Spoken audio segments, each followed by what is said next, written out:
자, 박상규 평론가 요즘 계속 목감기 때문에 고생하시는데요. 오늘도 나오셨습니다. 함께하겠습니다. 어서 오십시오. 안녕하세요. 걱정해 주신 분이 많은데 예. 많이 좋아졌습니다. 그나마 다행입니다. 네. 이 방송하는 사람들은 아프면 안 됩니다, 여러분. 진짜 마음 놓고 아플 수도 없는 게 이 방송하는 사람들의 숙명인데. 그렇죠. 참 이게 좀 빨리 건강히 좀 쾌차하셔야 될 것 같은 말입니다. 자, 오늘의 뉴스 제일 중요한 뉴스. 처음부터 이제 빵 터졌는데 저는 설 연휴 지나고 나서 징계가 나오지 않을까라고도 생각을 했었는데 설 연휴 전날 어떻게 보면은 국민의힘 이 배현진 의원 서울시당 위원장을 맡고 있기 때문에 굉장히 지금 중책도 맡고 있는 그런 상황인데 4가지 혐의를 적용을 해서 배현진 의원에 대해 당원권 정지 1년이라는 아주 중징계를 결정을 했습니다. 미성년자 사진을 게시한 문제가 아주 결정적인 중징계 사유가 됐더라고요. 그 사유가 이제 당원권 정지 1년에 해당하는 가장 중요한 이유로 꼽혔어요. 예. 나머지 이제 장동혁 대표와 윤석열 전 대통령에 대한 여러 가지 그 헐뜯은 문제, 비판한 문제 이런 것 등은 주의 경고였습니다. 당원권 정지 1년의 이 징계를 놓고 먼저 그 수위에 대해서 말들이 많으세요. 제명을 시켜야 된다. 탈당 권유를 시켜야 된다 이랬는데 예. 사실은 제 예상보다는 좀 강하게 나왔다고 봅니다. 왜냐하면 그 서울시당 위원장의 재선 의원이기 때문에 예. 사실은 당 화합 차원에서 이 문제를 풀 수도 있었어요. 제가 볼 때는. 예. 그러나 배현진 의원이 먼저 빌미를 제공했습니다. 뭐냐면 서울시당 위원장으로서 이제 윤리위원회를 열어서 그 고성국 당원에 대해서 이제 심야에 탈당 권유를 했잖아요. 예. 탈당 권유나 사실은 제명이나 거의 마찬가지 효과니까. 그런데 그 과정이 왜 또 한밤이냐? 한밤중에 그냥 회의 열어가지고. 예. 그런데 그 회의를 열 때 윤리위원장이 원래 이제 김경진 전 의원 변호사가 아니었는데 그 서울시당 위원장으로서 배현진 의원이 강력한 징계를 주문을 했다는 거예요. 알려진 바에 따르면. 예. 그런데 그 원래 있던 그 윤리위원장 이분이 그건 좀 곤란하다. 내가 알아서 예. 윤리위는 윤리위의 프로세스대로 하겠다 이렇게 됐는데 그 본인의 요구사항이 안 먹힐 것 같으니까 전격적으로 윤리위원장을 바꿨어요. 예. 그래서 김경진 변호사는 다 알려진 친한계의 또 배 의원하고 아주 예. 친합니다. 그러다 보니까 의도적으로 그 당원을 중징계하기 위해서 위원장을 바꾸고 또 그로 인해 전격적으로 그 제명에 준하는 그 징계를 내리지 않았는가 그런 점에 있어서 당 지도부가 대단히 격앙이 됐다고 하고 예. 또 윤리위원회에서도 이 문제를 그 시간을 너무 끌 수 없다. 예. 그러니까 설 연휴가 지나게 되면은 아무래도 이제 사람들의 우리가 흔히 설 연휴 밥상 이렇게 얘기하잖아요. 당장 이제 오늘부터 어떻게 보면 시작이 되는 건데 명절 연휴 시작이죠. 그럼 모여 앉으면 여러 가지 정치 이슈에 대해서 감론을박을 하게 돼 있는데 그 자리에서 배현진 의원이 일으킨 여러 가지 그 논란이 연휴를 넘기는 것이 국민의힘의 입장에서 지도부의 입장에서는 바람직하지 않다. 그러니까 이거를 연휴 전에 정리를 하자는 차원에서 네. 이루어진 게 아닌가 그런 점에서 배현진 의원은 어쨌든 이 징계 1년으로서 사실상 정치적인 생명에 치명타를 입었다고 봐야 돼요. 왜냐하면 재선 의원의 서울에서 아주 어떻게 보면 드문 재선 지역구 의원인데다가 예. 말씀드린 대로 서울시당 위원장인데 당원권이 1년간 정지되면 당장 6.3 지방선거의 공천권을 비롯해서 예. 그 어떤 것도 행사할 수가 없어요. 그렇게 되죠. 당원 자체가 아니기 때문에 네. 그러니까 이거는 정치인들이 무슨 소송을 하거나 재판에 회부됐을 때 벌금 100만 원 이상 공직선거법으로 나오면 사형이라 그러잖아요. 예. 그들에게 있어서 꼭 무슨 실형을 해서 감옥에 들어가고 이 엄청난 벌금을 무는 것보다 그런 게 더 뼈아픈 어떤 정치적 타격이거든요. 예. 당원권 1년을 정지시킨다는 것은 이번 지방선거에서 완전히 배제시킨다는 뜻이고 예. 또 1년이라는 건 정치권에서 또 현역 의원이 굉장히 중요한 시간이잖아요. 예. 그런데 1년 뒤가 되면 이제 총선 분위기로 넘어간다고요. 당연히 그렇게 되죠. 그러니까 사실상 배 의원의 정치적 생명에 일대 타격이 온 것이다. 이렇게 말씀드립니다. 근데 이번 사유 중에서 보면은 뭐 윤석열 전 대통령을 비방한다든가 또 장동혁 전 대표에 대해서도 비방하는 이런 거에 대해서는 뭐 아주 중징계 사유까지는 아니고 경고나 주의 정도의 조치를 했거든요. 그러니까 저것은 예. 이제 정치적인 사유라고 보는 거죠. 그 국회의원이 계파가 다를 경우에 뭐 그럴 수도 있다. 표현의 자유의 윤리위원회가 영역이다. 표현의 그쪽으로 자유의 보는 영역이라고 건가요? 예. 보고 한 건데 저 미성년자 아동 사진을 게시하는 것은 네. 배현진 의원이 아시다시피 MBC의 아나운서와 앵커를 했지 않습니까? 예. 누구보다도 초상권 또 뭐 메인 뉴스 앵커를 했기 때문에 네. 모를 리가 없어요. 알죠. 인스타그램에 예, 예. 그런 걸 올리는데 아동의 얼굴을 그대로 노출한다는 것은 대단히 큰 이 잘못입니다. 범죄 예. 행위가 되죠. 이걸 또 알았으면 누가 주변에서 지적을 하면 곧바로 그 처리를 해야 되거든요. 근데 이걸 상당 기간 그대로 놔뒀어요. 그래서 여성단체라든가 시민단체로부터 인권의식이 너무 없는 거 아니냐. 네. 뭐 이래가지고 실정법적인 이 지탄을 받은 바가 있습니다. 이 사이버 불링이 굉장히 많이 논란이 되지 않습니까? 그렇죠. 예. 이 특히나 그 아동이라는 점에서 그래서요. 그것이 아무리 그 본인의 정치적 주장을 주장하기 위한 그런 것이었다고 하지만 본인이 깨끗이 인정하지 않을 수 없는 일종의 범법 행위입니다. 그래서 그 본인에 대해서 그 당사자들이 소송을 또는 고소를 하지 않더라도 이 부분이 문제가 될 것이라고 국민의힘 윤리위원회가 의결을 거쳐서 판단을 한 거예요. 네. 그러니까 보세요. 사실은 정치적으로 가장 문제가 됐던 게 4번 서울시당 위원장으로서의 직위와 영향력을 악용했다. 예. 저게 이제 여러분 잘 아시다시피 그 장동혁 전 대표에 대해서 그 친한계 의원들이 이제 서울시 원외 당협위원장 등 해가지고 모여 있는 방이 있죠. 모여 있는 방에서 이제 공공연히 사퇴를 주장했잖아요. 예, 예. 그리고 이제 성명도 냈는데 그 성명을 여러분이 문면을 잘 보시면 전체 서울시 위원장들의 뜻인 것처럼 호도한 측면이 분명히 있었어요. 예.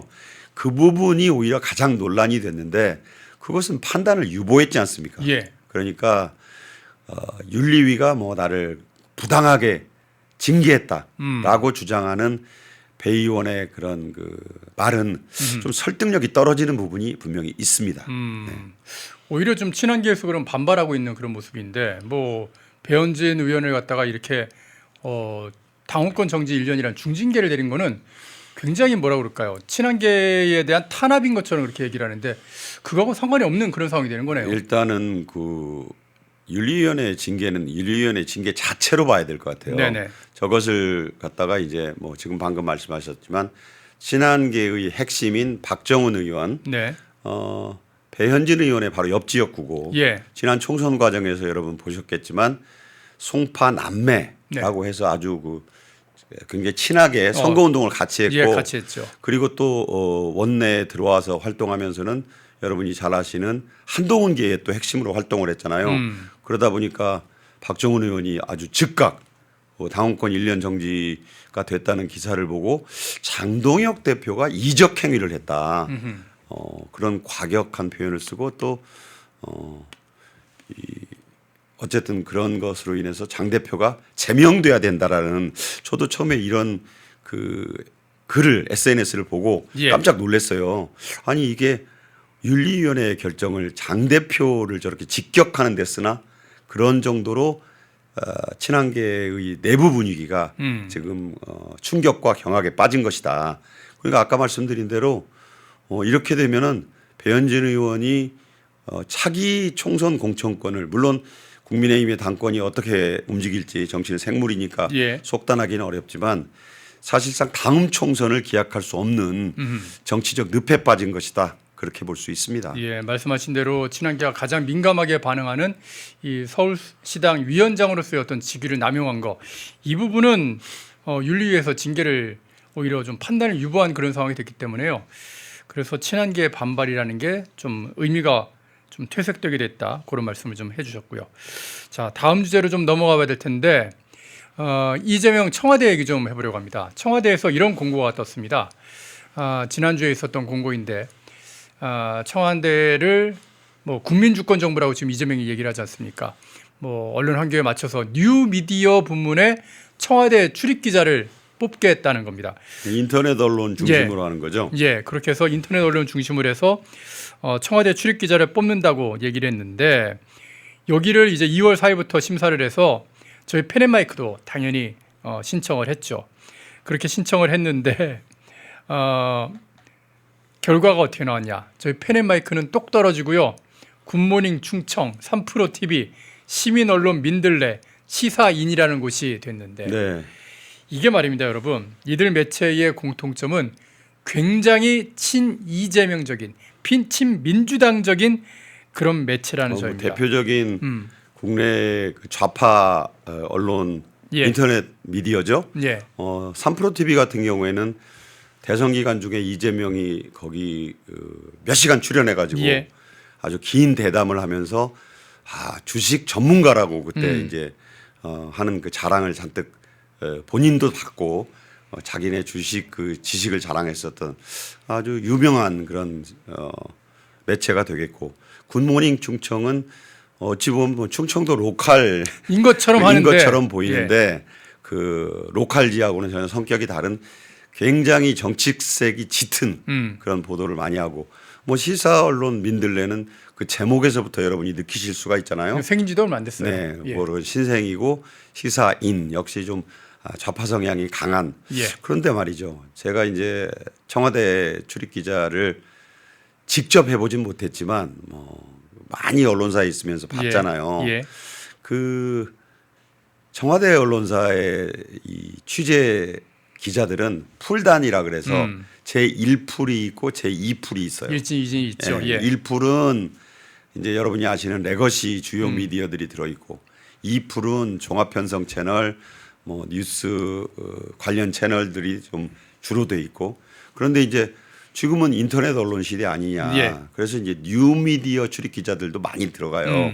그러면 요건이 있어요, 요건. 그게 이제 청와대가 정한 것이 아니고 예. 청와대 풀단의 기자들끼리 회의를 해가지고 이러한 요건에 해당되면 별 하자가 없으면 등록을 받아준다예요. 예. 그러니까 보시는 저기, 것처럼 지금 네, 국회 보시면 2년 이상. 저기 보십시오. 국회 2년 이상 출입한 경력이 있는, 다시 말해 펜앤마이크는 이미 국회에 저희는 8년 됐습니다. 그 뭐 4배 정도 출입을 했고, 예. 중앙정부 부처 또 이에 준하는 공공기관 2곳 이상, 예. 역시 국회를 포함해서 네. 그 우리가 또 이 기자들을 내보내고 있잖아요. 예. 제가 알기로 거의 10여 곳에 이제 저 취재망이 있는 걸로 아는데, 그리고 5년 이상 다 해당이 돼요. 저희는 3군데 다 해당됩니다. 그러니까 뉴미디어 활동 경력 이상은 뭐 예. 펜앤마이크의 그 저희는 역사를 10년 아시는 됐으니까, 분은 예. 다 아실 거고, 예. 저 3가지 요건이 맞으면 청와대 홍보수석 이규현이라는 사람, 이규현은 여러분이 잘 아시는 JTBC 탐사 전문 예. 기자 출신인데 뭐 유명했잖아요. 예.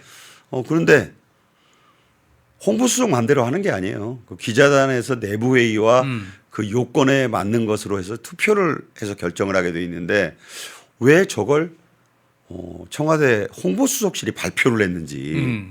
그러니까 과연 이게 과연 투표에는 한번 회부가 됐던 건지 이것조차도 제가 좀 궁금합니다. 이와 관련해서 사실 작년 국정감사 때 이재명 정부가 출범하자마자 바로 뉴미디어다 하면서 끌어들였던, 청와대 출입 기자로 끌어들였던 게 김어준의 뉴스공장입니다. 그렇죠. 그리고 또 이상호의 고발뉴스 이런 거 끌어들여서 박충건 의원이 이건 너무한 거 아니냐. 왜 이렇게 편향된 매체들만 들어오냐 해서 국회에서 따졌죠. 예, 따진 영상이 있는데 그 영상 잠깐 보시고 계속해서 한번 얘기 나눠보도록 하겠습니다. 지난 7월에 대통령실이 김어준의 뉴스공장과 고발뉴스, 취재편의점 이 세 매체의 출입을 승인했죠. 예전에 출입이 배제됐던 저 인터넷 기자협회 소속을 복귀시킨 거다 이렇게 얘기를 하셨는데 일각에서는 이 조치를 두고 나서 친여 성향 유튜브를 대통령실이 자의적으로 기자단에 포함시킨 게 아니냐 이런 지적도 있었습니다. 그 인터넷 기자협회 소속을 복귀시킨 거다라고 하셨는데 펜앤드마이크라는 매체 아시죠? 네. 예, 이 매체도 문체부에 등록된 언론사고 한국인터넷신문협회 등에도 가입된 매체입니다. 이 매체도 만약에 요건에 부합해서 신청을 하게 된다고 하면은 승인하실 의향이 있으십니까? 네. 자, 마무리해 주시기 바랍니다. 신청할 수 있다 안 되죠? 네. 네. 예, 아까 말씀드린 세 개 매체가 유튜브 채널이 아니고 인터넷 언론으로 등록이 되어 있는 데입니다. 그리고 인터넷 기자협회의 소속이었는데 인터넷 기자협회가 전 정권 때 퇴출이 됐어요. 그것도 고지가 안 된 상태에서. 원래 그런 매체가 아니었습니다. 네. 아시지 않습니까? 네. 그래서 드리는 말씀이에요. 네. 인터넷 기자협회 소속이어서 복귀시키다라고 했는데 이 문체부에 등록된 언론사고 한국인터넷신문협회에 가입된 언론사입니다. 예. 뭐 보수 진보 이런 것들 따지 않고 요건 되면은 차례차례 출입을 시키겠습니다. 제가 네. 전혀 요건에 맞지 않잖아요. 제가 지금 말씀드린 대로 그보다 못한 그 퀄리피케이션이라고 그러잖아요. 자격 예. 요건. 그게 안 되는 언론사들도 저렇게 임의로 신생 언론사도 막 받아주면서 예. 이규현 씨가 그래도 기자 출신이고 하지만 뭐 세상이 다 아는 좌파 기자인데 예. 홍보 수석이 됐으면 기자실 운영을 그 민주주의 국가의 언론 담당 청와대 수석답게 해야 되잖아요. 아, 정치적 중립이라는 게 있지 않습니까? 그것까지는 바라지 않더라도 예, 예. 최소한 요건이 되는데 왜 안 해주냐라는 박충권 의원의 저 지적에 대해서 자기도 짧게 내라고는 하잖아요. 네네. 그러면서 구구절절 뒤에 늘어놓는 설명이 이래서 저래서 요래서 이 사람은 됐고 펜앤마이크는 끝내 거기에 대해서 답을 안 찾습니까? 예. 박충권 의원이 저 때부터 사실은 탈북 과학자 출신 의원으로서 굉장히 날카로운 질문을 예. 많이 했고 뭐 이번에 다 아시는 대로 국회 본회의 대정부 질문에서는 김민석, 국무총리 예. 김민석을 상대로 해서도 그 김민석이 얼마나 그 아픈 데를 찔렸으면 어따 대고 뭐 그 우리 국군을 모독하느냐라고 예. 막 쏘아붙인 다음에 사과도 안 하고 그 다음 날 사과하라 그랬는데 아니 내가 뭐 못할 말 했느냐 이런 식으로 나오고 또 그 다음 날 안규백 국방장관 안규백이 망언이다라고까지 박충권 의원을 공격해서 예. 졸지에 사실은 뭐 박충권 의원을 아시는 보수 그 구독자분들도 많이 있으십니다만 박충권이 누구야 하던 분들에게 선명하게 국민의힘에 100여 명이 넘는 의원들 가운데 아니 그것도 원래 이 남쪽에서 태어나지도 않은 그 북한의 엘리트 이 ICBM 핵과학자 출신이에요. 맞습니다. 서울대에 와가지고도 또 박사학위를 따고 그래서 또 국회의원이 됐는데 아니 탈북자라고 무시하는 건지 연고가 없다고 보는 건지 아니면 이 친북 정권 뭐 정동영이 오죽하면 오늘 김여정이 그 정동영이 이제 그 사과한 데 대해서 다행이다 뭐 이렇게까지 평가할 정도로 예. 이 아주 그냥 북한에 치우쳐 있는 이 정권의 입장에서 볼 때는 눈에 가시 같은 존재가 아니겠는가. 네네. 참 그런데 이 펜앤마이크에 대한 출입 이 유보 조치랄까? 제가 보기엔 유보가 아니라 그냥 안 해주는 거예요. 절대 안 해줄 것 같습니다. 저희도 그러니까. 기대도 안 하는데 일단은 이규현 홍보수석이 얘기를 했고 약속을 했기 때문에 저희는 지원을 한 거고 사실 매년 지원을 합니다. 그러나 해주질 않더라고요.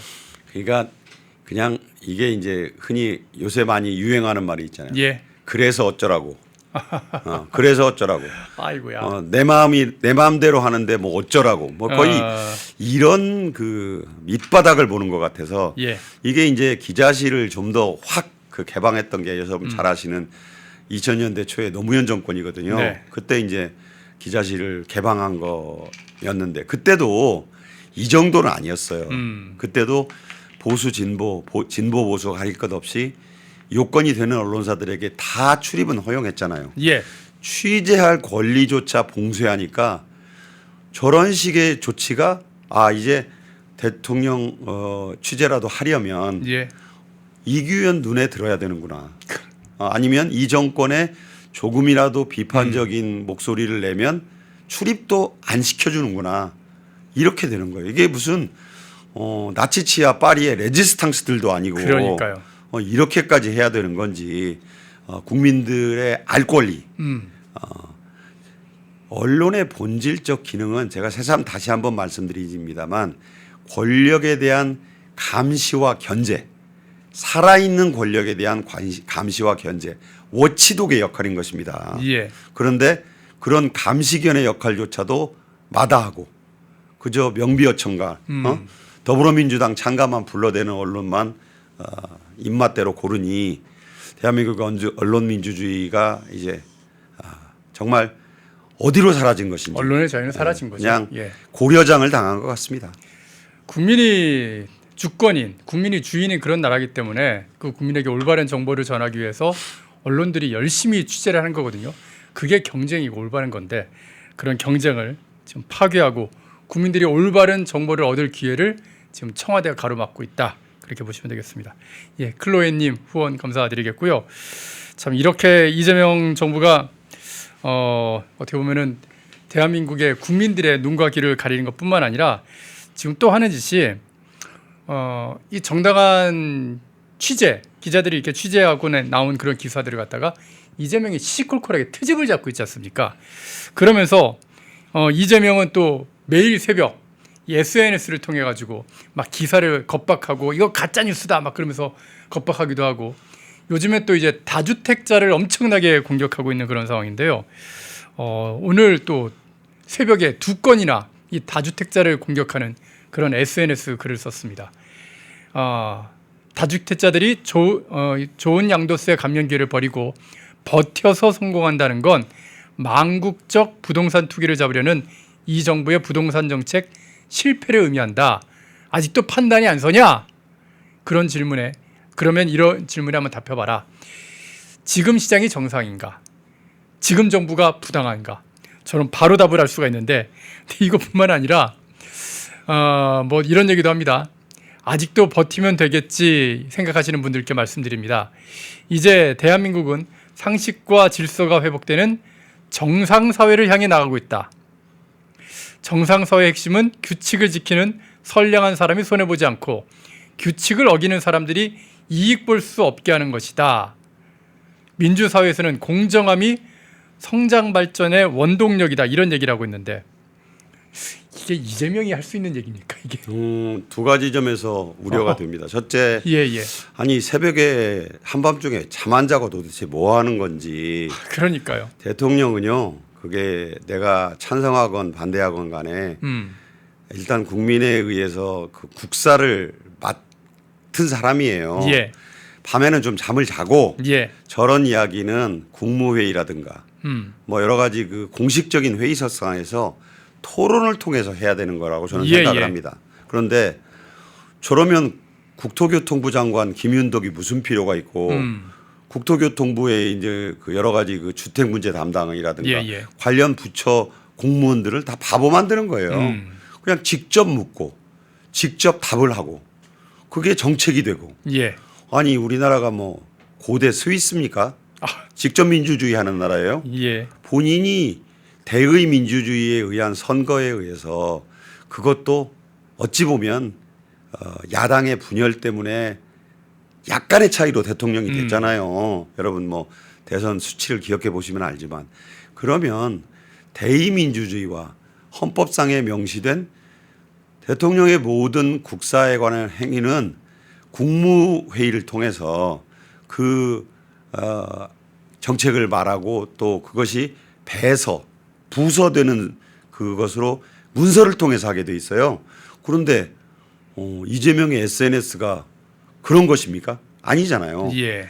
이 점에 있어서 대단히 문제가 있다. 그게 이제 요새는 밤에 한 2-3개씩 올리니까 기자들이 밤잠을 못 잔대요. 그거 이제 물 먹지 않으려고. 예. 이게 또 뭐 하는 짓인가. 잠을 도대체 언제 자지 하는 생각이 들고 참 걱정이 아닐 수 없다. 두 번째, 다주택자들과 뭐 이 그 규칙을 안 지키는 사람들 얘기를 지금 하고 있잖아요. 예. 그런데 우리나라에 220만 명이 넘는 이 다주택자들이 전부 그러면 비정상적인 이 규칙을 위반하는 사람들입니까? 아니에요. 그 과거 정부에서 정한 법에 따라서 임대업을 하는 것이고 문재인 정부 때 그 임대업 규정 만들어 가지고 임대업자들 자 지금부터 이 우리나라가 만든 우리 문재인 정부가 만든 법대로 임대 사업을 하세요. 그렇게 만들어 준 거예요. 자, 그래서 이제 5월 9일 날로 이제 이게 연장이 되느냐 안 되느냐 여기에 예. 대해서는 판단할 수가 있죠. 그러면 그 연장 안 한다고 한 번 얘기했으면 되잖아요. 예, 예. 못 알아듣는 사람들도 아니고 몇 번째입니까 벌써?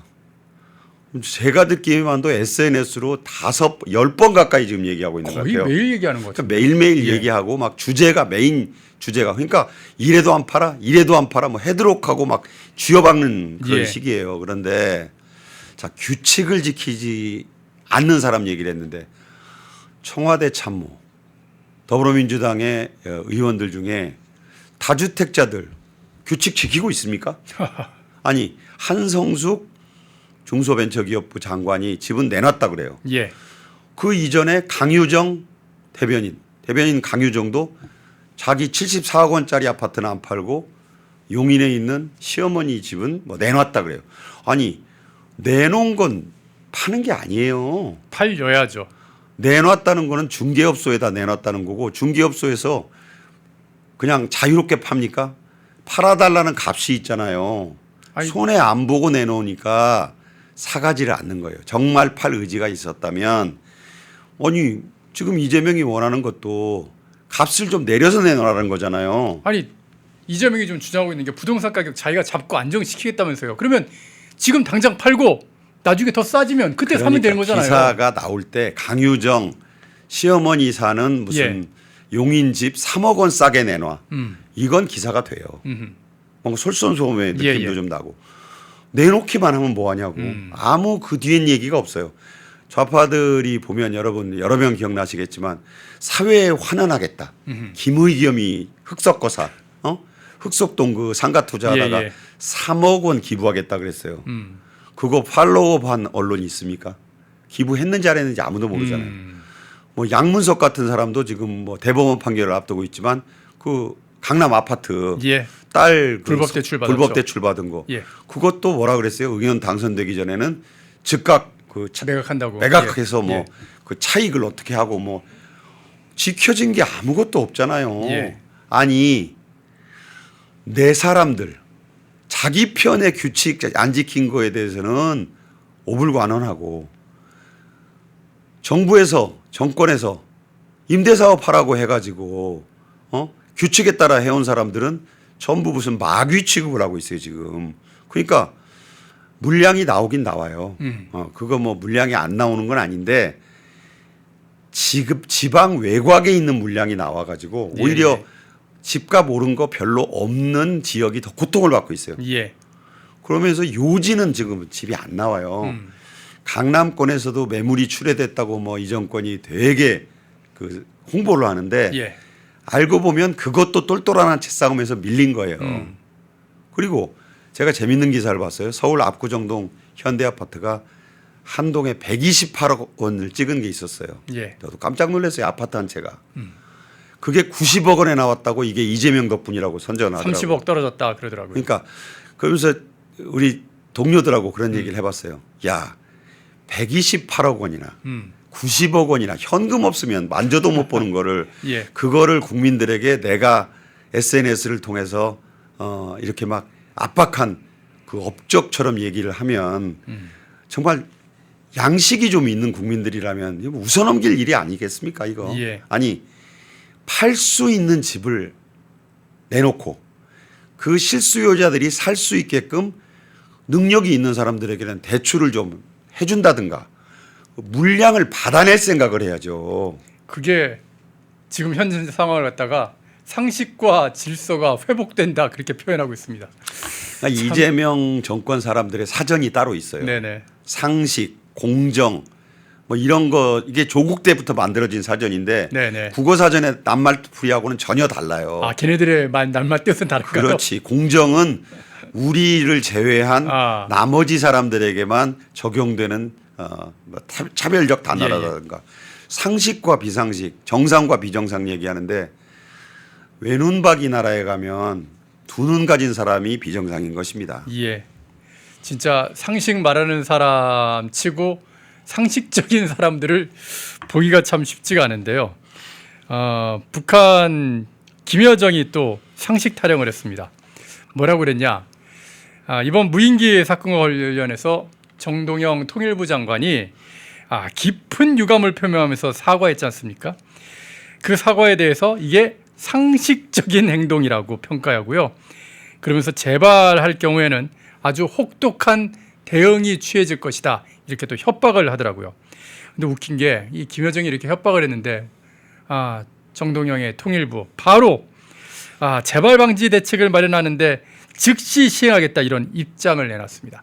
아니 이 통일부는 도대체 북조선 통일부입니까? 아니면은 대한민국 통일부입니까? 돌이켜 보시면은 예. 이 정부가 이재명 정권이 처음 출범할 때 예. 통일부 명칭을 바꾼다 그랬어요. 그래서 이제 그때 언론에서 여러 가지 거명됐고 실제로 정동영도 자기 입으로 얘기한 명칭이 통일부가 아니에요. 그래서 이제 일부 비판적 우파 언론에서는 하는 걸 보면 대북 협력부라고 하는 게 좋겠다. 남북 교류부라고 하든가. 아니 그런데 그렇게 하기에는 좀 멋쩍었는지 그냥 통일부란 이름만 그대로 갖고 있지 하는 걸 보세요. 그러니까 통일부 장관은 취임해서 지금까지 하는 일이라는 게 북한 눈치 살피는 거예요. 참. 정동영뿐만 아니라 그 이전에 좌파 정부 때도 여러분 유명한 그 문재인 정권 때 김여정 하명법. 예. 아니 김여정은 북한 선전선동부 부부장 2인자예요. 차관. 물론 김여정은 김정은의 유일한 친여동생이기 때문에 예. 뭐 그 권력 이상의 자리 이상의 막강한 힘이 있습니다만 북한의 2인자 잘해봐야 뭐 한 2인자 정도 되는데 거기가 뭐 일개 차관급이 무슨 말만 하면은 그냥 난리가 나가지고 법을 만들지 않나. 예. 통일부 장관이라는 게 어떻게 하면 그러니까 무인기 사태라는 건 여러분 저 모델을 보면 아시지만 저거 그냥 파주나 이런 데서 동호인들이 띄울 수 있는 거예요. 예, 동호인 수준입니다. 예. 근데 저걸 가지고 무슨 전쟁 유발 행위라고 정동영이 그래요. 아니 저런 무인기 가지고 전쟁이 일어납니까?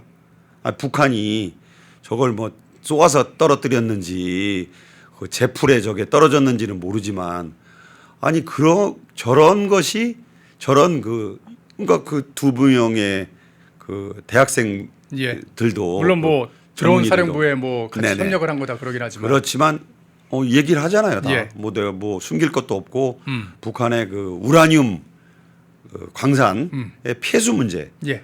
이것을 알아보기 위해서 그 전에도 보냈고 이재명 정권 출범 후에 드론 사령부하고도 협력을 한 증거가 나왔잖아요. 예. 아니 그런데 그게 무슨 전쟁 유발 행위고 이게 막 엄청나게 사과를 해야 되고 그래서 한참 있다가 김여정이 애따 설선물이야 그렇게라도 사과한 거 다행이야 하니까 또 감지덕지 해가지고 즉각 통일부 대변인이 그 뭐 명을 받들어 후속 조치를 하겠습니다. 아니 우리 국민들이 너무너무 자존심이 상하는 것 같아요. 그러니까요. 김정은이 뭐라고 했다고 하면 몰라도 뭐 그래도 안 되겠지만 예. 그 북한의 그 차관급의 그 선전선동부장 또 아닌 부부장이 뭐라고만 하면 정권의 핵심 장관 더불어민주당 의원들이 그냥 아주 그냥 경기를 일으켜요. 예. 어떻게 그냥 어쩔 줄을 몰라야 해. 아니 이렇게 돼서야 이게 지금 우리가 전시작 정권을 회복한다고 그러는데 무슨 말만 나오면 자주독립국가 얘기를 하고 독립국가가 방위를 왜 우리 힘으로 못하냐 이런 소리를 하는데 좌파들이 듣기 좋은 얘기죠. 누가 외국 군대의 힘을 빌어서 나기 나라를 지키고 싶겠어요. 하지만 핵도 없고 또 여러 가지 감시 장비 중국과 러시아의 뒷배를 업은 북한과 맞서려면 돈이 있고 능력이 있고 여러 가지 노하우가 다 갖춰져야 전시작전 통제권도 가져오는 것이고 예. 미군 장성들은요 생긴 이래 지금까지 단 한 번도 외국 장성에게 명령을 받은 바가 없어요. 그러니까 만약에 전시작전 통전권을 요건도 안 됐는데 가져가잖아요. 한국군은 있으나 마나요. 주한미군하고 별개가 됩니다, 완전히. 아니 주한미군이 있을 이유가 없다니까요. 그러니까 제발 안보조차 포퓰리즘으로 운영하지는 말아야 되겠다. 예. 그리고 장관은 좀 장관답게 속으로야 어찌 됐을지 몰라도 적어도 대한민국의 그 어떤 대북 정책을 맡고 있는 장관이 저런 모습을 자꾸 보이니까 김여정이 뭐라고 생각했어요? 무슨 버튼만 누르면 자동 판매기입니까? 아, 그냥 즉각 무슨 콜라병 떨어지듯이 조치가 이루어지니 그 참 뭐라고 한마디 할 맛이 나겠어요. 네. 예. 뭐 김여정이 남한 사람들은 다 삶은 소대가리인 줄 알겠다. 그렇게 생각할 것 같습니다. 자, 외신도 좀 하나 좀 살펴보는데 제가 이번에 오늘 외신 좀 살펴보다가 좀 재밌는 기사를 하나 봤습니다. 네. 아니 미국이요. 미국 CIA 어제도 첩보 조직에 대한 그런 말씀 논평 좀 해드렸었는데 미국의 CIA가 이 중국이 지금 한참 시진핑이 숙청을 지금 하고 있지 않습니까? 이미 뭐 2, 장유차, 3인자, 예. 2, 3인자 다 예. 뽑아냈고 그 잔당들 숙청 중이라고 하죠. 그 숙청 대상이 된 군인들의 대상으로 스파이를 공개 모집하는 숙청에 떨지 말고 우리한테 넘어와라, 우리한테 협조해라 이런 공개 모집을 한다고 그럽니다. CIA 다운 전술입니다. 아니 저게 아니 실제로 CIA는 예. 저런 것을 그 과거 동독이라든가 어허. 동구권 공산주의 국가들을 상대로 사용을 한 바 있어요. 왜냐하면 네. 아니 저거는 그냥 작전이거든요. CIA가 뭐 하는 곳입니까?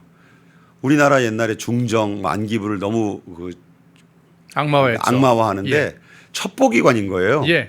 자, 중국에서 여러분 기억하시겠지만 마오쩌둥이 장개석 정부를 무너뜨리고 중국을 공산화시킬 때 엄청나게 스파이 공작을 해가지고 예.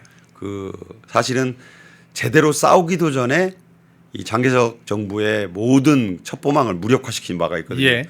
그래서 그 당시에 이런 걸 주도했던 주울레가 모택동에게 엄청 시집을 받은 거예요. 예. 간첩이 최고야.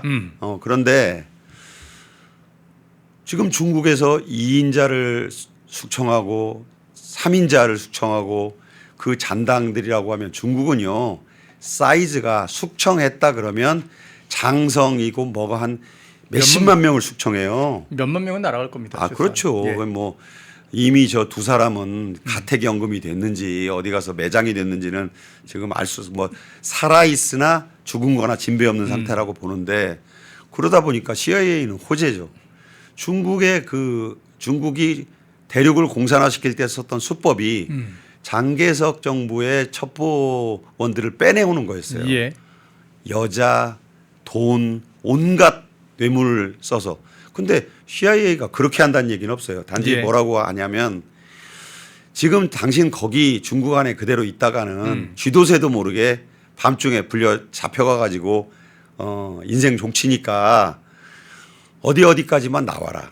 그러면 우리가 기다리고 있다가 당신들을 안전하게 구출해서 망명하고 대우를 해주겠다. 저 생과사의 기로에 있는 중국의 그 첩보 인재들이 생각해 볼 거 아니에요. 자기들도 첩보를 다루니까 시진핑 정권에서 잘 지냈지만 아니 지금 있으면 적골라서 정말 가족들과 함께 멸문지화를 당하게 생겼는데 저는 상당히 CIA가 이번 작전으로 좀 성과를 거두지 않을까. 어허. 트럼프 대통령은 역시 또 노련한 게 투트랙 전략을 쓰더라고요. 4월에 베이징 가니까 그러니까 베이징가요?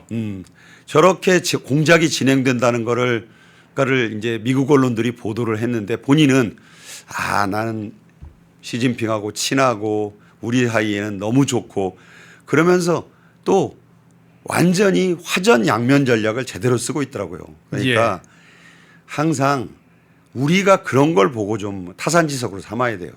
힘이 있을 때 안보가 지켜지는 거예요. 예. 평화를 구걸한다고 안보가 지켜지는 게 아니다. 이것은 세계 동서고금의 역사가 증명하는 것이고 그다음에 첩보전은요. 저 이상도 할 수가 있죠. 무슨 본인들을 보고 나오라는 거잖아요. 가서 무슨 뭐 납치를 해옵니까?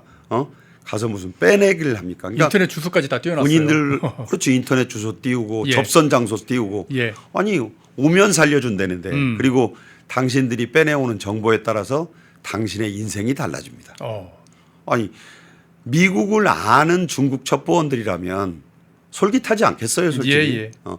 중국을 잘 아니까 중국 스파이를 한 겁니다. 미국도 그만큼 많이 안다고 봐야죠. 예.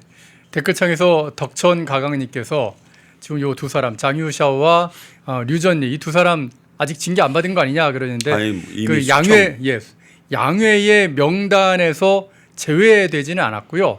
그런데 이제 그게 군부가 지금 막 계속 엄청나게 반발하고 있기 때문이다. 그런 얘기도 있고 아니다. 사실상 장유샤오 류전리는 완전히 아웃된 것이다. 이렇게 보는 그런 얘기도 있고요. 중국 여러 가지 얘기가 나오고 공산당은 있습니다. 예. 과거에 마오쩌둥이 류사오치를 예. 이 제거할 때도 김정은이 그 장성태 끌어내 가지고 온몸을 그냥 아주 그냥 고문해 가지고 예. 아주 반병신을 만든 뒤에 형식적 재판을 거친 뒤에 강건 군사종합학교 운동장으로 가서 고사총으로 죽였잖아요. 여러분 고사총에 맞으면 사람이 분해가 돼요. 그냥 남지가 죽는 않죠. 게 않지. 예. 그러니까 그렇게 무식하게 숙청도 하는데 예. 중국은 교묘하게 합니다. 그냥 처음에는 실각한지도 몰라요. 명단에는 그대로 넣어놔요. 근데 안 보여. 공개석상에서. 한 달, 두 달, 석 달. 그렇게 이제 사람들의 뇌리에 잊혀져 갈 만큼 됐을 때 회의를 열어서 명단에서 지웁니다. 근데 본인의 신병은 아까 말씀드린 대로 이미 그냥 살아서 숨만 쉬는 존재가 되는 거예요. 예. 그리고 이 사람들을 그냥 섣불리 처형을 하잖아. 그럼 괜히 그 무기를 들고 있는 잔당들이 반발할 수가 있잖아요. 아니, 지금 그 틈을 미국이 지금 파고드는 거 아니겠습니까? 그러니까요. 그러니까 중국의 이야기이긴 하지만 큰 나라를 다스리는 것은 작은 생선을 굽듯이 해라. 그 노자 말씀입니다. 예. 노자 말씀. 예. 큰 생선은요. 대방어는 초보자도 구워요. 워낙 생선이 크니까. 근데 전어 새끼 전어급의 작은 전어는 이거 잘못 구우면 타죠. 다 타고 얼마 있지도 않은 살이 다 그 이 석쇠에 눌어붙었습니다. 그래서 노자께서 하신 말씀이에요. 큰 나라를 다스릴수록 작은 생선을 굽듯이 해라. 디테일이 중요하다는 거예요. 디테일. 예. 이재명이 뭐 디테일 하는데 이상한 디테일을 좋아하죠. 기왕에 트럼프 얘기 나왔으니까 하나만 더 좀 끝으로 좀 여쭤보겠습니다. 트럼프가요 갑자기 한국에 석탄을 수출할 그 물량을 확 늘리는 걸 합의를 했다 그런 얘기를 꺼내가지고 우리가 왜 작년 11월이었나요? 그 조인트 팩트시트 나왔을 때 그때 내용을 보게 되면은 뭐 석탄에 미국으로부터 석탄을 수입한다 그런 내용이 전혀 없었거든요. 이거 자, 이건 이면 합의 아닌가 한 거 아니냐? 막 그런 얘기 그렇죠. 나오던데. 그런 것도 있고 이제 이렇게 보셔야 돼요. 저 동아일보 기사가 이제 제가 다 분석을 하고 다른 기사도 보니까 네. 이재명이 트럼프를 작년 7월 말에 가서 백악관에서 만났잖아요. 예.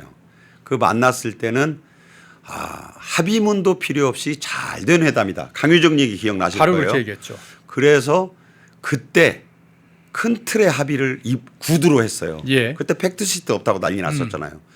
그때 분명히 들어있는 내용. 이건 구윤철 재경부 장관 구윤철도 확인한 건데 예. 그때 큰 틀의 합의 속에 이런 내용이 있습니다. 미국산 LNG와 다른 에너지들을 한국이 구매하는 데 합의했다. 그 그게 내용이 있었군요. 구두 합의에 들어있다는 거를 구윤철이 확인했어요. 예. 그러니까 트럼프 대통령은 당연히 다른 에너지, LNG and other energy resources. 그 다른 에너지에 미국산 석탄이 들어가는 거야. 어허. 당신네들이 한 얘기를 나는 디테일을 부여한다. 왜? 트럼프 대통령은 이 한국이 갖다 주게 돼 있는 대미 투자금을 집행하는 것을 결정하는 예. 위원회 위원장입니다. 한국 측에서는요 추천위원회의 위원장을 맡았을 뿐이에요. 김정관 산업부 장관이 추천권을 가진 곳하고 결정을 내리는 곳이 달라요. 미국 그렇죠. 정부가 예. 어디다 쓸지는 미국 정부가 결정한다고. 그렇게 되어 있습니다. 트럼프 대통령이 백악관에서 11일 날 열린 미국 석탄 산업 진흥을 위한 행사에서 한 말이에요. 한국을 제일 먼저 얘기했대요. 한국, 일본, 대만 등에 미국산 석탄을 획기적으로 많이 수출할 것이다. 그 얘기입니다. 예. 그러니까 지금 이쪽에서는 뭐라 그러냐면 그 작년 11월 경주에서 합의됐던 팩트시트에는 영어로 그러니까 코울, 예, 콜이 우리말로 없죠. 석탄 예, 예. 그 말이 없어요. 예. 그리고 뭐 우리한테 미리 미국에서 석탄 더 사가란 말도 안 했어요. 라고 저 기사는 돼 있어요. 그런데 트럼프 입장에서 아니 그런 얘기를 그러면 뭐 무슨 과일 품목은 좀 사과, 포도, 배, 감 이런 걸 다 팩트시트에 씁니까? 안 쓰죠. 안 쓰잖아요. 예. 그리고 이미 그 전에 작년 7월 말 백악관 합의에서 이재명이 말했고 또 그 말씀하신 대로 그 배석했던 경제부총리 구윤철도 들었다는 그 내용. LNG와 다른 에너지를 구입하겠다. 그러니까 지금 트럼프 대통령이 11월 중간선거를 앞두고 여러 가지 좀 고전하는 측면도 있으니까 미국의 석탄 산업이 지금 침체 일로를 겪고 있는데 그 침체가 되는 곳이 주로 공화당 지지세가 강한 예. 중부에 있는 켄터키라든가 이런 곳에 6개 석탄 회사에 우리 돈 2,900억 원 가량을 지원하는데 그 돈을 한국이 좀 내라 이 소리예요. 그러니까 없는 소리를 한 건 아닌데 당황하고 있죠 지금 이재명 정권은. 아니 왜 또 석탄 그리고 이 석탄이 민감한 것이 이재명 정권의 기후 에너지 환경부 장관 김성환이 탈석탄 전도사예요. 그러니까 말입니다. 저도 그 말씀 석탄이라면 여쭤보려고 그냥 했는데. 지금 있는 탄광도 폐쇄하려는 판인데 예. 한국이 미국에서 사오는 그 외국 석탄 중에 미국산 석탄이 차지하는 비중이 3에서 4%랍니다. 트럼프 대통령은 야 우리가 니네한테 무역 적자를 얼마를 보고 있는데 3, 4%밖에 안 사가 비율을 확 늘려라 이 소리를 하고 있는 것입니다. 예, 참 그 석탄 다 어디다 쓰냐 그러시는데 아직까지 우리나라 좀 화력 발전소가 좀 남아 있어서 거기서 주로 쓰는 용도이긴 한데 그러나 분명히 방금 박상규 평론가께서 말씀하신 것처럼 이재명 정부의 기조는 탈탄소 그러니까 이 탄소가 들어가 있는 그런 화석 연료를 안 쓰는 거거든요. 근데 오히려 좀 석탄을 수입하게 되는 그런 상황이 될 것 같습니다. 그러니까 저게 예. 뭐냐면 쿠팡 청문회가 23일 날 미 하원에서 열리잖아요. 아, 그것도 그렇게 연결되나요? 지금 트럼프 대통령은 하나씩 한국을 향해서 지금 그 표창을 날리고 있는 거예요. 아하. 그러니까 뭐냐면 압박 수단인 거예요, 저게. 예, 다. 예. 그리고 지금 이 얘기를 저도 이제 꼭 드리고 싶은 게 어제 처음으로 열린 한미 투자 특별법안을 위한 특위 첫 회의가 예. 20분 만에 결렬이 됐어요.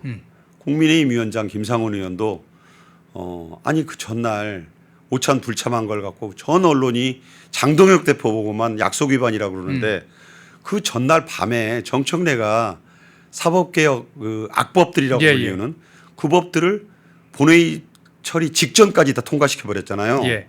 아무런 그 대법원의 상임위를 통과시켰죠. 뭐 대법원의 반대 심지어 이재명 정권 법무부 장관의 반대 의견까지도 묵살하고 그래서 안 간 건데 제가 거의 모든 언론을 찾아보면 장동혁 대표가 1시간 전에 안 간 것만 탓을 하더라고요. 예. 아니 그거를 비판할 수도 있지만 그 원인을 누가 제공했느냐를 보고 밥 먹자고 부른 사람들이 한밤중에 그런 무도한 입법 독주를 해? 이런 것도 같이 좀 비판을 해야 되는데 그냥 일반적인 언론을 보신 분들인 약속 1시간 전에 잘못한 것처럼 돼 있죠. 펑크낸 장동혁 대표만 무슨 천하의 약속 브레이커인 것처럼 써놨더라고요. 그러니까 언론이 예. 정말 큰일입니다. 예. 제대로 된 언론을 보고 싶으시면 저희 펜앤마이크 방송을 계속해서 보시면 됩니다. 펜앤마이크가 청와대에 들어가는 그날까지 일단 저희는 열심히 진실을 여러분께 전해드리도록 하겠습니다. 자, 박상규 시사평론가와 함께요. 오늘 있었던 뉴스들 배현진 의원에 대한 중징계 소식부터 트럼프 소식까지 쫙 한번 정리해드렸습니다. 박상규 시사평론가였습니다. 말씀 잘 들었습니다. 감사합니다. 펜앤마이크에서 추천하는 영상도 보고 가세요. 다른 영상도 즐기시려면 구독 버튼을 꼭 눌러주세요.